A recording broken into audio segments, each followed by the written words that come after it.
আজকের অনলাইন ক্লাসে সবাইকে স্বাগতম। আমি Sharmila Haque, Feni laboratory high school, Feni Sadar, Feni. আজ আমি ফিন্যান্স এবং ব্যাংকিং নবম দশম শ্রেণীর ফিন্যান্স এবং ব্যাংকিং ক্লাস নিয়ে প্রিয় শিক্ষার্থী তোমাদের সামনে উপস্থিত হয়েছি। দেখা যাক আজকে আমরা কোন পার্ট নিয়ে আলোচনা করি। প্রথমে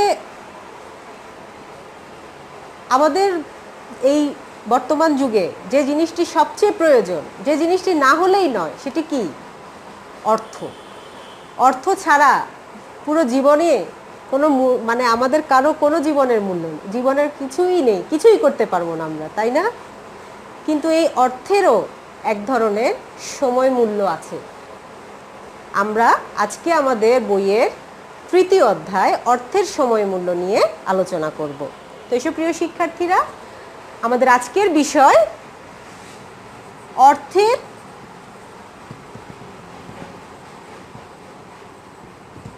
সময় মূল্য। তোমাদের মনে প্রশ্ন আসতে পারে, অর্থের আবার সময় মূল্য কেন হবে? অর্থ তো অর্থই।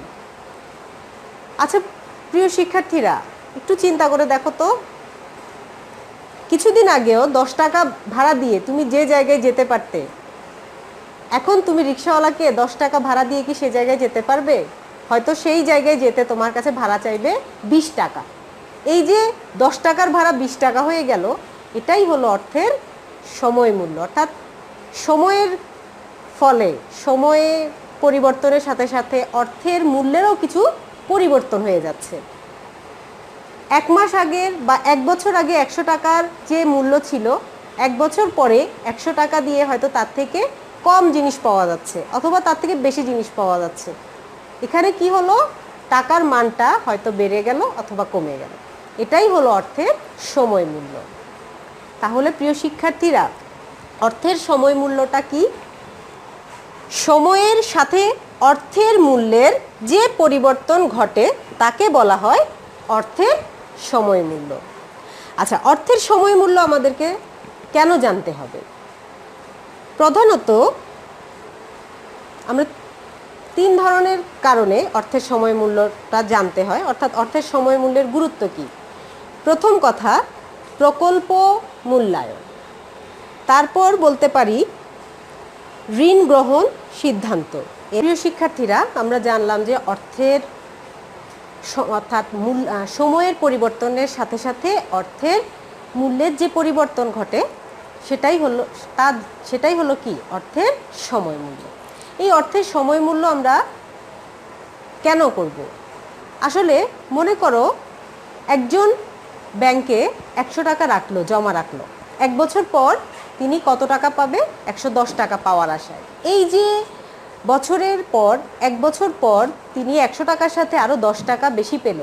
এটা কিন্তু কেন পেল? এটা হলো অর্থাৎ 1 বছর পর ওই 100 টাকার মান আরও 10 টাকা বেড়ে তার মূল্য হয়ে গেল 110 টাকা।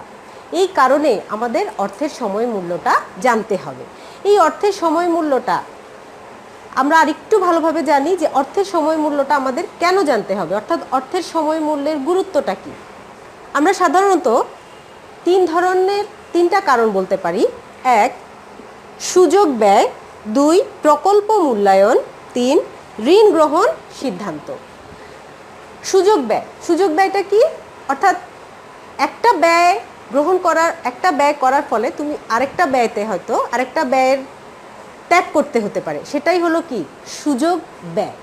আচ্ছা, এরপর আসো প্রকল্প মূল্যায়ন। প্রকল্প মূল্যায়ন, তোমার সামনে দুটো প্রকল্প আছে, হয়তো তুমি তোমার টাকাটা 2 ধরনের প্রকল্পে ব্যবহার করতে পারো। এখন তোমাকে চিন্তা করতে হবে তুমি কোন প্রকল্পটাতে বিনিয়োগ করবে, এবং তার আগে তুমি তোমার লাভের কথাটা চিন্তা করবে। এই লাভ কিভাবে করবে সেটা জানতে হলেও তোমাকে অর্থের সময় মূল্য সম্পর্কে ধারণা থাকতে হবে। এটাই হলো কি? প্রকল্প মূল্যায়ন। এরপর আসো ঋণ গ্রহণ সিদ্ধান্ত। ঋণ গ্রহণ সিদ্ধান্তের ক্ষেত্রে কিভাবে অর্থের সময় মূল্য আমাকে কাজে দিবে? অর্থের সময় মূল্যটা এভাবেই আমি কাজে লাগাতে পারি, অর্থাৎ আমি কোন ক্ষেত্র থেকে ঋণ গ্রহণ করলে আমার সুবিধা হবে, অথবা আমি যদি ঋণ গ্রহণ না করে নিজস্ব মূলধনে বিনিয়োগ করি তাহলে কি আমার সুবিধা হবে? এই ধরনের কথাগুলো জানতে হলে আমাকে কি করতে হবে? অর্থের সময় মূল্য সম্পর্কে ধারণা থাকতে হবে। আর এই তিনটি কারণেই প্রধানত আমরা অর্থের সময় মূল্য বের করার চেষ্টা করি। এখন আসো আমরা কিভাবে অর্থের সময় মূল্যটা বের করব। অর্থের সময় মূল্য বের করতে হলে আমরা বিভিন্ন ধরনের পদ্ধতি অবলম্বন করি। আমাদের বইতে 5টি সূত্র দেওয়া আছে। অর্থের সময় মূল্য আমরা বের করার জন্য 5টি সূত্র দেওয়া আছে। এই 5টি সূত্র কি কি আমি তোমাদেরকে একবারে একটু দেখিয়ে দিই।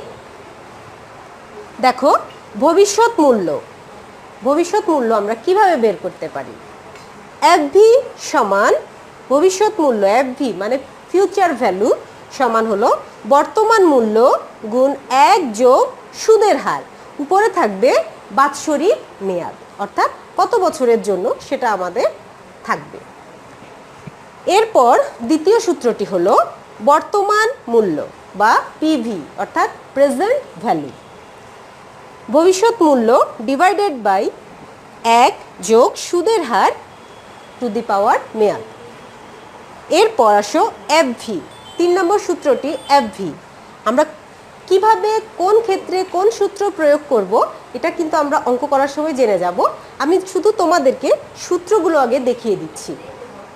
তৃতীয় সূত্র এফভি সমান পিভি ইন্টু 1 যোগ I to the power M to the power N into M. এখন আই ডিভাইডেড বাই এম, এখানে আইটা হলো সুদের হার, আমরা যদি অঙ্ক করার সময় জানবো, তারপরও আমি তোমাদের বলে দিচ্ছি। আই হলো সুদের হার এবং এম হলো বাৎসরিক। পিভি এফভি ডিভাইডেড বাই 1 যোগ I to the power N, এবং একদম শেষে যে সূত্রটি আছে সেটাকে বলা হয় প্রকৃত সুদের হার, অর্থাৎ ইফেক্টিভ অ্যানুয়াল রেট, যেটাকে আমরা এক কথায় বলতে পারি, সংক্ষেপে বলতে পারি ইএআর। ইএআর সমান হলো 1 যোগ I divided by N to the power N minus 1 বা 1। এই 5টি সূত্র যদি আমাদের জানা থাকে তাহলে আমরা খুবই সহজে অর্থের সময় মূল্যটা বের করে ফেলতে পারবো। তো এইসব শিক্ষার্থীরা, আজকে তো সবগুলো একসাথে করা সম্ভব হবে না, আমরা একটি অঙ্কের মাধ্যমে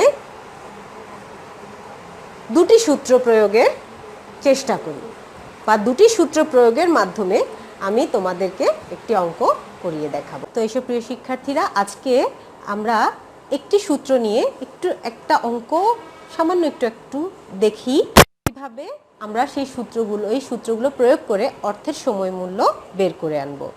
আমরা সবচেয়ে সহজ সূত্রটা দিয়ে আজকে একটা অঙ্ক করি। দেখো, যে সূত্রটি নিয়ে আমি আজকে কাজ করব সেই সূত্রটি কি? ভবিষ্যৎ মূল্য বা এফভি আমরা বের করব। বর্তমান মূল্য গুণ 1 যোগ সুদের হার, আর উপরে থাকবে বার্ষিক মেয়াদ, অর্থাৎ টু দি পাওয়ার হবে বার্ষিক মেয়াদ। তো এসব প্রশ্নটা আগে দেখি কি ধরনের প্রশ্ন হবে। বার্ষিক 10% হার সুদে 10,000 টাকার 5 বছর পরের সুদ কত? 10,000 টাকার 5 বছর পরের সুদ কত? তার মানে আমাকে ভবিষ্যৎ মূল্য বের করতে হবে, যেটাকে আমরা ইংরেজিতে ফিউচার ভ্যালু বলি। তাহলে আমরা অঙ্কটি শুরু করি। ভবিষ্যৎ মূল্য বা এফভি, এভাবেই আমরা শুরু করি।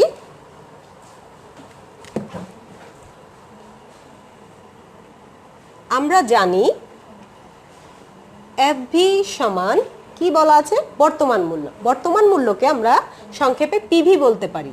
পিভি বা প্রেজেন্ট ভ্যালু। পিভি ইন্টু ইংরেজিতে লিখি আমরা 1 plus I to the power N. এখানে তুমি বলে দিতে পারো আই হলো সুদের হার,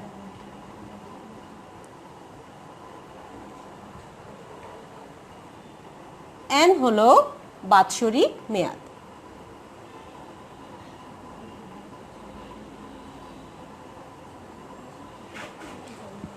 তাহলে দেখো প্রিয় শিক্ষার্থীরা, আমাদের এফভি সমান পিভি।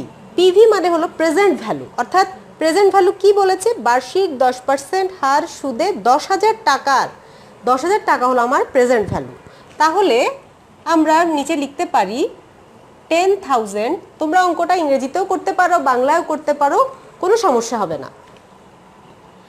আমরা বাংলায় লিখি 10,000 গুণ 1 প্লাস আই মানে 1 যোগ আই, তাহলে 1 যোগ আই মানে হলো সুদের হার। সুদের হার কত দেখো 10%, তার মানে 10কে যদি আমি 100 দিয়ে ভাগ করি তাহলে আমার আসে 0.10 n two the power n। n মানে হলো কি, n মানে হলো বাৎসরিক মেয়াদ। তাহলে বাৎসরিক মেয়াদ কত, 5 বছর। তাহলে 5 বছর যদি হয়, 5 বছর হলে এখন আমরা আসো এটা করি, 10,000 গুণ 1.10 টু দি পাওয়ার 5। এখন আমাদের এটা কত আসবে,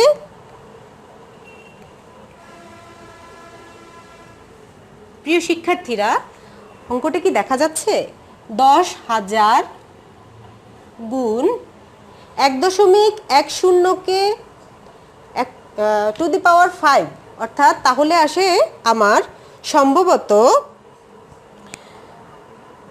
তাহলে আসবে, আমি মোবাইলে ক্যালকুলেশন করে নিচ্ছি, 1.61051651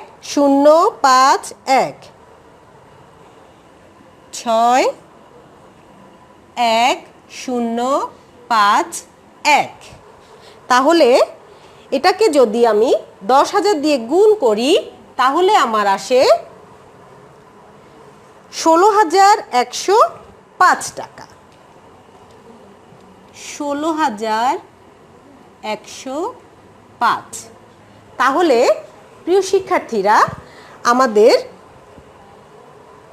এই 16,105 এটাই হলো আমাদের এফভি বা ভবিষ্যৎ মূল্য, অর্থাৎ আমরা 5 বছর পরে সুদ কত পাবো, অর্থাৎ 10,000 টাকা আমাদের হয়ে যাবে 16,105 টাকা।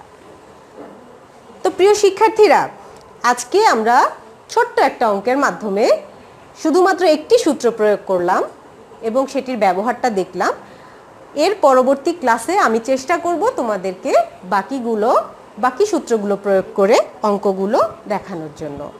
তো আগামী ক্লাস শুরু হওয়া পর্যন্ত বা তোমরা পড়ার জন্য আমি কিছু প্রশ্ন এখানে দিয়েছিলাম, এগুলো তোমরা বাড়ির পড়া হিসেবে পড়বে। EAR এর পূর্ণরূপ কি, সরল সুদ কি, ভোক্তার ঋণ কি, অর্থের সময়মূল্যের কারণ কি, এবং এর সাথে যে 5টি সূত্র আছে সেই সূত্রগুলো একটু ভালো করে দেখে রাখবে, তাহলে আমাদের ক্লাস করতে বা অঙ্কগুলো করতে খুব সুবিধা হবে। তো ঠিক আছে প্রিয় শিক্ষার্থীরা, আজ এ পর্যন্তই। ভালো থাকবে, সুস্থ থাকবে, নিরাপদে থাকবে। দেখা হবে ইনশাল্লাহ আগামী ক্লাসে। ধন্যবাদ।